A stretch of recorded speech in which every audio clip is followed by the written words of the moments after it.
ఒకటైతే ఖచ్చితంగా చెప్పగలను, నిన్న భీమవరం పులపర్తి ఆంజనేయులు గారికి ఇచ్చాను. తిరుపతి ఏమో మన జంగం శ్రీనివాసులు గారికి ఇచ్చాను. గాజువాకేమో తెలుగుదేశం వాళ్ళు తీసేసుకున్నారు అనుకుంటాను ప్రస్తుతానికి.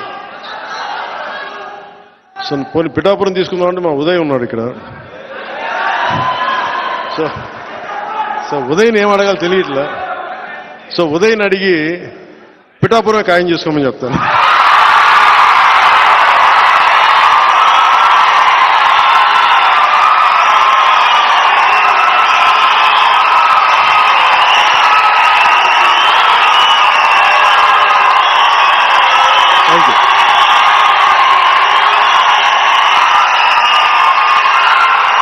పిఠాపురం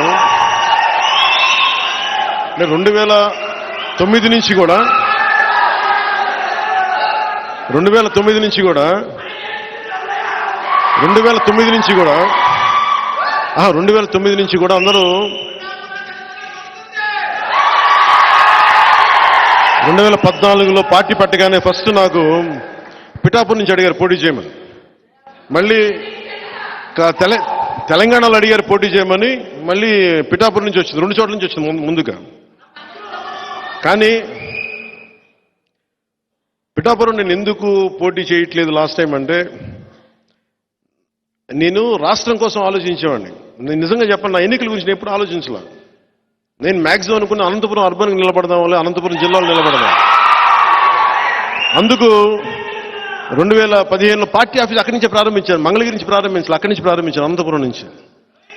కానీ దాన్ని ఇప్పుడు నేను ఒక బాధ్యతను మోస్తున్నప్పుడు, నేను ఒక బాధ్యత ఇచ్చినప్పుడు దాన్ని మోసుకెళ్లే వ్యక్తుల సమూహం లేదు నాకు అక్కడ. అందుకని వదిలేయాల్సి వచ్చింది. తిరుపతి ఆల్రెడీ ఇచ్చేసి మనం ఎన్నిసార్లు చెప్పాలి. ఇప్పుడు ఇదేంటంటే జనసేన పవన్ కళ్యాణ్ పిఠాపురం నుంచి పోటీ చేస్తున్నారు.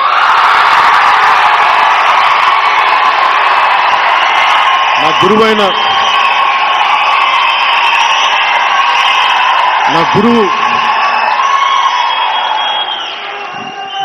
దత్తాత్రేయుల